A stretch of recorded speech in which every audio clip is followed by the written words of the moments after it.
And welcome, sports fans. Hey, I'm Brad with JBBA Sports, bringing you the Kentucky Quaker State 400 NASCAR picks. Thanks so much for tuning in our channel. Here we go. I'm going to give you my top three and a long shot. Number one, I'm going with Jimmie Johnson. He's at 3-1, which really ain't great odds for NASCAR, but there you go. In the last race in Kentucky, he finished third. I think it was David Rudiman that passed him at the very last second. They're a lot smarter than that. He probably should have won that race.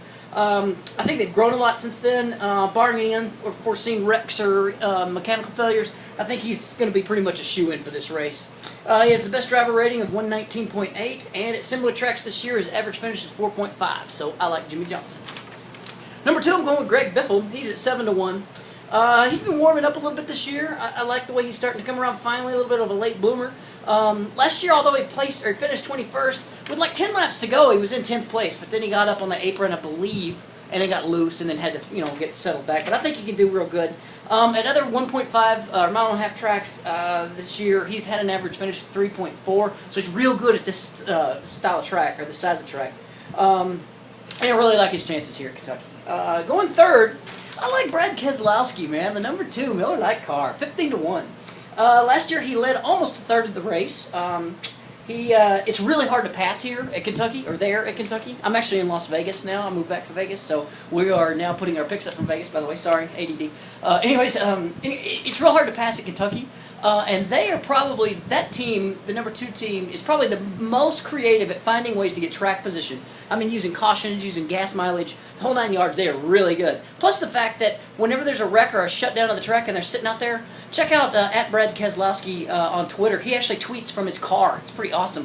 In the one race where Montoya hit the generator, the turbine truck, and they shut it down, big giant fire, he gained 100,000 followers in 1 hour.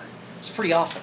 And you can also go to at JBBA Sports on Twitter too. We're there as well. For the long shot, I like good old Marcus Ambrose, 80-1. Not bad for $5. He constantly amazes me as a sleeper. I thought he was going to win the Sonoma road course race, but he's always up there. Usually his first half of the race is great, and his second half of the race is terrible. So hopefully he's going to get it all together and make a first and a half compilation to win a race. And at 81, it's not a bad little bet, for a long shot. And like I said at the bottom there, the driver from down under just might end up being the driver on top. Anyways, to recap, sorry for the corny humor. Kentucky Quaker State 400, I like Jimmie Johnson, 3-1. Greg Biffle, 7-1.